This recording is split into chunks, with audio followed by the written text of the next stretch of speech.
All right, well, I thought we, you know what, this has become a very resilient bunch in the short time we've been together.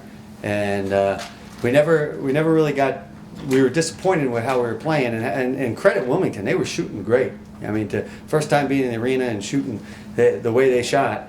And our guys, we were real positive on the bench, really energetic, and even when they were making shots, it seemed like, you know, we would get to three and then we'd have a whistle and blow a three off, or we'd have a layup and we'd miss it. We had a lot of good opportunities and we just couldn't get over the hump. But we never really got down. We always believed in each other, and this group is always, it's funny, in different games has found a different guy to make a play, and that was great. Tonight was Breon's turn, right? We say it all the time. It's going to be a different guy each night. Last game against Lemoyne, Red Band made big plays. We had a game against Nyack where Jay Sarkis made plays. So we've been able to do that, and it's a little frightening at times, and we got to get better. But I got to keep reminding myself it's November. Is that how you drew it up for the long three from Breon? Sure. Yeah, we actually called the play for him. I didn't think he was going to shoot a three. I was kind of hoping he'd go downhill, but sometimes downhill for Breon is uphill. Mike, what was your vantage point on Andrew Sisko's stop the turnover in the final seconds? How'd you see that unfold? Well, I thought he was doing a very aggressive. He was being aggressive on. We were trying to be aggressive on head number one on the ball screen, and Andrew jumped out, and we were able to knock it loose.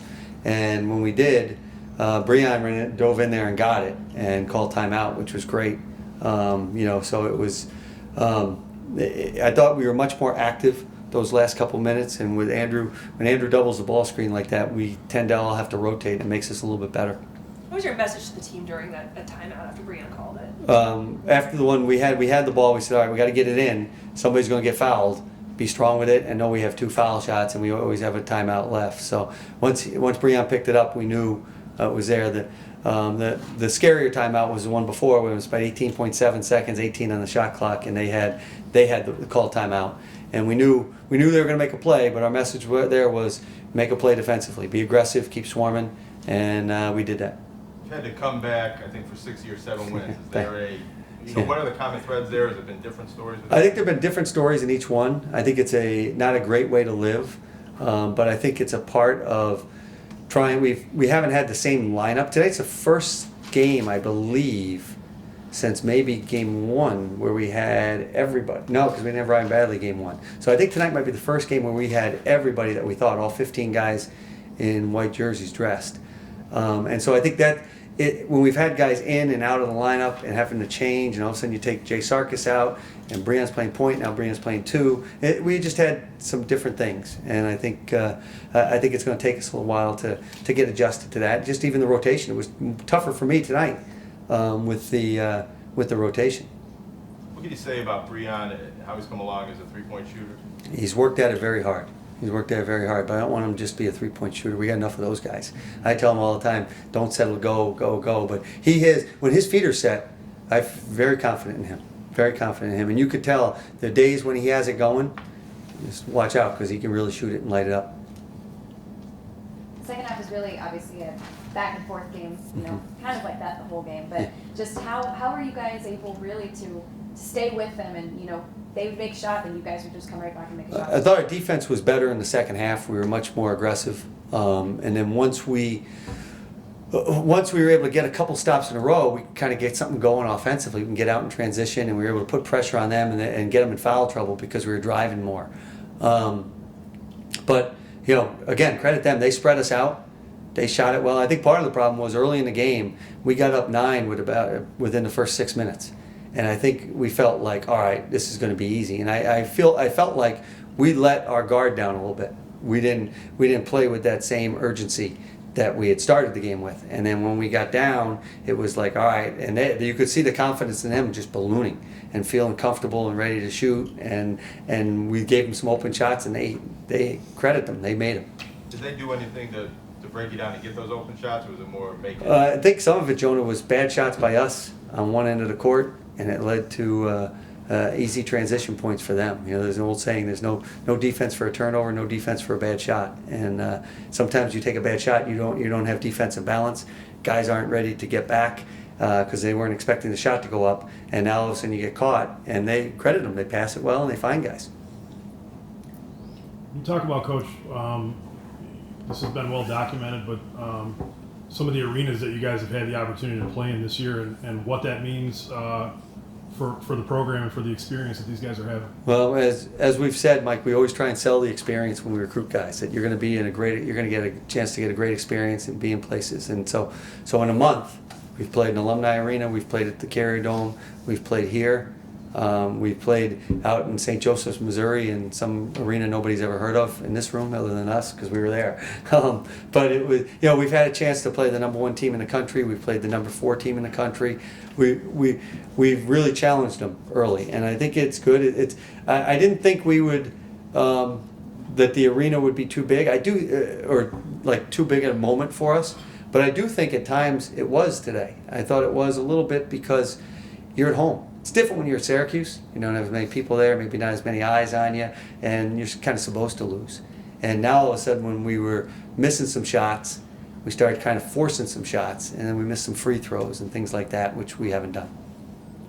But it's a great atmosphere, a great environment. I don't know how big the crowd is, and hopefully it's bigger now, and hopefully this is something that keeps going.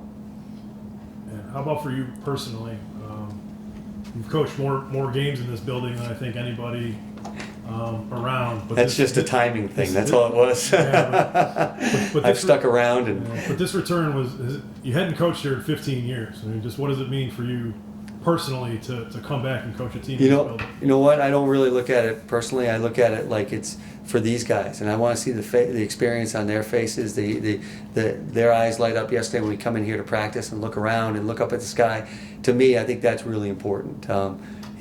We came in the same back door, same security guy greeted us yesterday that was here, 15 years ago. It really, that's good to see. It's a great building. I think it's a great place. I still believe, and I will go to my grave believing that basketball is an important part of this city's fabric for a lot of people, and I think they should be playing double headers downtown. I even said they should try and expand it, make it a quadruple header, and play a Division III game, Division II game, and 2 Division I games maybe, and try and make it that way, make it a full day of basketball, just like they do for the NCAA tournament. I don't know if the people who run the place or the people who work here would want to do it, but I think it could be a great event. It's a great building. It's a really clean, first-class building. And so for us to be a part of this is something very special for Daemen, and for us to get the Daemen name out here and get Daemen downtown was great. Aside from, wanting and needing to win for your season, did you feel did you need to win to maximize the showcase opportunity you had here? No, not really. I mean, we want to win because we want to win. That's when if you start looking at other things why we're winning, that's it, And if we had lost, you'd probably be in here complaining, but I like it better when people are upset that we lost as opposed to excited when we won, which may be when the last time I was coaching down here. All right, talk to the real stars, these guys. Go ahead, Brian. You go first. Right. What were you thinking on that last 3-pointer, and kind of talk us through that play? I was pretty much thinking like it's time to go. Like we had a few chances at pretty good shots, and I was like, maybe it's my turn, and I put it up there and it went in. It was a good feeling to make it. You made a couple before that. How much of a rhythm did you feel in? Hitting the one in transition got me going, so it got me more like confident to where I feel like Coach wasn't too happy with me shooting it when I first shot it, but the flick of the wrist, it just felt smooth, and I just felt like it was gonna go in.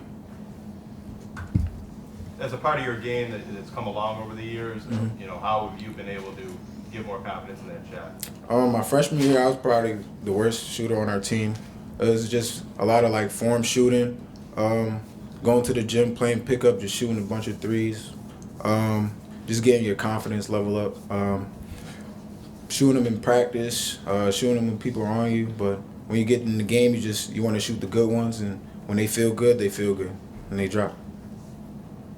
Brand, how pivotal was Andrew's defensive play with 5 seconds left where he batted the ball away and you scooped that up? I mean, the lead had changed a few times at that point, but as far as the momentum goes, how important was that for your team? It was very important because we were really struggling on defense at the time, and for Cisco to clean it up, mug it up, be big in there and be strong and really get it out. And for me to dive in the ball to call timeout, it just was like really exciting, really good, big moment. And then it was really exciting running to the bench, and they got that same energy I had when I went and ran and dived on the ball and giving it all and laying it all out there. Why do you think you guys have been such a second half team so far this year? Staying composed. When I get on my teammates, they don't take it any negative manner. Maybe Cisco a few times, but I know he's gonna go and ball out whether he's in a good or bad mood. But really just staying composed. We stay calm. We just let the game come to us. We try not to force stuff. If people are forcing stuff, we just coming back with positive energy. Positive energy. The crowd really kind of erupted in the second half, late in the game. Just how do you guys use the crowd getting hyped up to y'all's advantage? I'm a big crowd guy. Coach Mack doesn't like that about me, but it really gets me amped. I like having the Daemen Nation out there. Feel like they're right on my back with me, and they're on the ride with us. And for them to be here in this environment, it was just another big moment for us, and it just was really exciting. It was really electric in there, and I felt confident, felt real good. Coming from a program at Niagara Falls, Breon, that has really prided itself on defense over the years, what do you think your buddies back in the Falls are more proud of? The dive on the floor to get the loose ball defensively, or the shot to take the lead?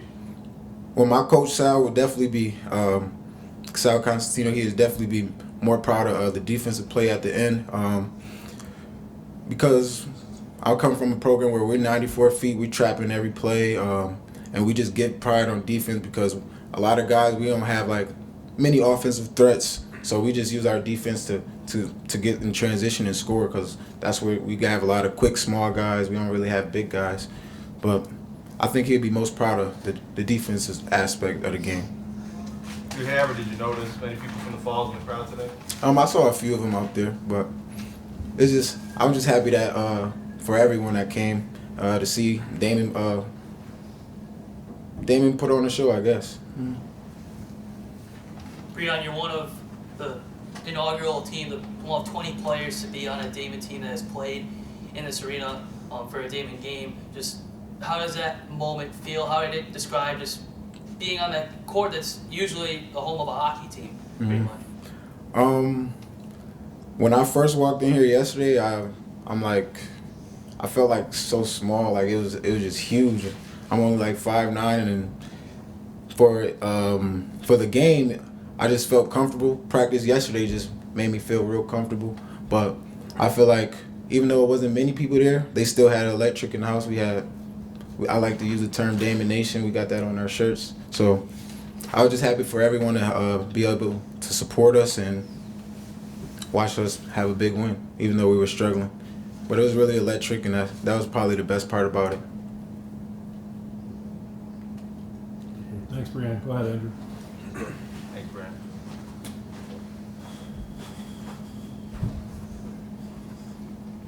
What was this experience like playing in the big arena and coming back to win like that? I think it was great. We've played in a lot of great places this year. Even though you've been at the Carrier Dome, which may seat more people, it's kind of different having this cool kind of arena that's right in the middle of the court's right in the middle where everything's around you. So I think it just meant a lot to have people coming out here and show their love for us and to just try to put on a good game for them. Even though we were down, they were always there right next to us. So it was great to see that energy and hear that energy to back us up the whole time. You really set a pace with your offense this year, but that stop with under 5 seconds left, where Breon picked it up. Why was that so important for your team in this game? I think it just shows our resiliency. Every team gives us their best shot. Wilmington was a great team. They were really getting inside and hitting layups on us, and we just had to dig down and kind of come down, and we always say just one stop. When we get under 6 minutes, and it's been close every game pretty much, we just need to stop, get one more stop, and we just did that tonight. We all played great defense. We all funneled it right there, and I think it was just a great way that we all got hands in there. Coach likes to say that we all get hands in there and rake the ball out, his terms that we use, and it just happened to that it came out to me tonight. Tell us about the comeback. Just how were you guys able to really get it done in that second half? I think honestly that we've been really comfortable. Nobody's ever comfortable losing or being down, but the way that we've had to come back and against other teams this year is just kind of shown that we have the resiliency that we need to try to stay in every game. And even when we've been down, even when we were down 19 or 20 to Syracuse, we knew we could still make by a few shots to come back. So it kind of helped when Coach set up that exhibition schedule and just kind of showed that we can be in here and we can stay and hang with anybody. At one point, your team went through a scoring drought of about 5 minutes. I can't remember. It was one late in the first half, one early in the second half. What did Wilmington do to kind of keep your guys off balance during those stretches? I think they just really got into us. A lot of teams have been doing different defensive schemes on us. They were mixing up their zone. They were mixing up their man, but it was just trying to show us different looks, and I think that we were getting good looks. We just weren't knocking them down tonight. And every night is going to be different. They were a great team, and they really got into us and tried to make us have the next guy shoot it. And those little stretches, it just wasn't falling. But we always stayed with it. And as you can see, Breon had 2 big shots and never got down on himself. What was your perspective on that last 3 that Breon made? I was telling him I was coming down here, I was mad at him for shooting that. I know how he can get to the rim, and I know how good he is at the rim. But when he shot that, I knew it was in. I don't know how he saw it. Me and him were facing each other. I don't even think he saw the rim. But you know, when you get it going, like we said, everybody has a different night. And Breon just had a few good shots, and that's him. You let him do his thing, and good things happen most of the time. You got to live with the bad stuff, but a lot of good things come out of it. What do you think about him going from being, really a non-shooter a few years ago to having the confidence to take that shot? I mean, me and him have come in together. There was 4 guys in that first recruiting class. We're the last 2 here. The other guys are off doing better things, and it's just kind of fun to see the evolution of Breon. When he came in, we used to beat up on on Supreme, Arif, all of them. We used to beat up on them. They would get mad in practice, but we just stuck together, and it's me and him now. So the last 2 here from that group, and me, Breon, Jeff, Jay, we played a lot of games here. Not here, but together, and we just know how if one person's not going, keep finding them. Red Band's had a few struggling nights, but we always know that keep getting him the ball because there's going to be good things that come out of it at the end of the night. He knows to stay confident. So, How much do you think that's played into the second half comebacks here? Just knowing that it's the 4 of you guys that have played so much together. And I called you the core 4 on the live stream broadcast, stealing a term from the Yankees. How comfortable are you guys that you've played so many games together? I mean, I think the 4 of us are real comfortable. We've won a lot of games. We've lost a lot of games. We've been through it all. We've been highs and lows. But the guys off the bench and Joey Wallace have really been the real keys in this part.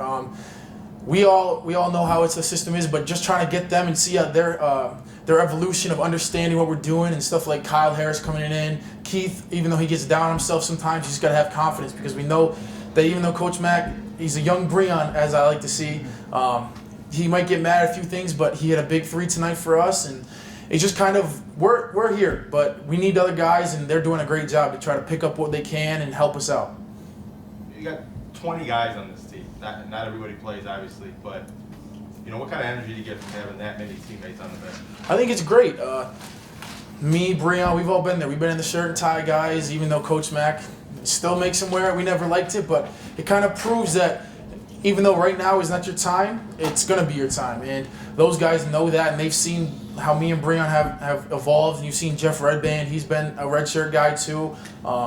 It just kind of shows that if you put in the hard work, you can get there. So they all know they love the energy, and they bring it every day in practice. And they like to beat up on us. Even guys who aren't in the red shirts, Jeff Duas, Deshaun, they all like to get into us, and they're right there. So that helps a lot.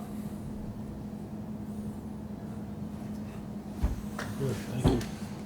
Thank you.